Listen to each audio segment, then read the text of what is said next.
За ийм Монголын систем дэх иргэдийн мэдээлэл алдагдсан гэх мэдээлэл олон нийтэд тархсан.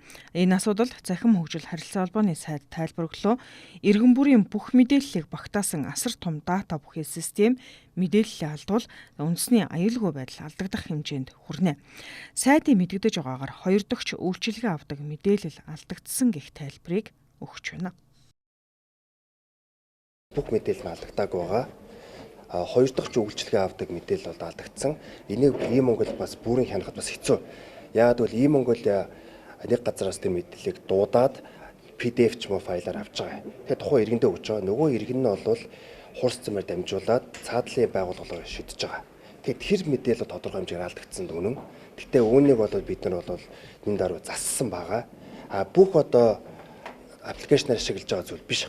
Ганцхан интернет браузер болох Bing нэртэй браузер байгаа. За Bing ямар зүйл тухайн үед хийж байсан бэ гэвэл мэдээлэл аваад явуулж явахдаа бол Microsoft-ийн компани браузер шүү дээ.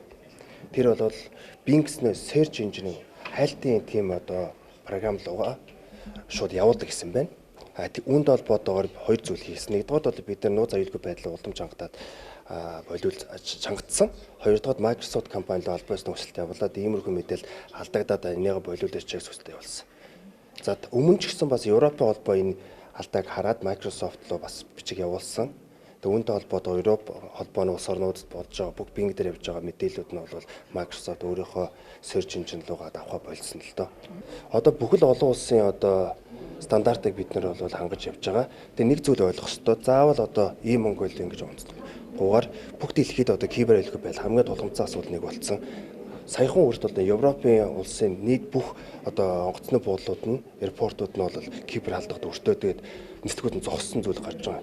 Тэгэхээр нэгээс нь бид нар хамгаалтаа сайжруулах явж байгаа. Нөгөө талдаа халдах хийх, мөн хорлох, мэдээлэл хулгайлах зүйлүүд байнга явж байгаа. Тэгэхээр энэ бол ерөөсөө дуусахгүй л тэмцэл гэж ойлгож байна. Энэ бол нэгээс нь гэмт хэрэг гэж ойлгож болж байгаа байхгүй. За ийм Монголын системд төрийн 1270 гаруй үйлчилгээг нэвтрүүлж 95 сая үйлчилгээг иргэдэд үзүүлжээ. Системийн сайжруулалт, хөгжүүлэлт тогтмол хийгддэг гэж сайд тайлбарлаж байна.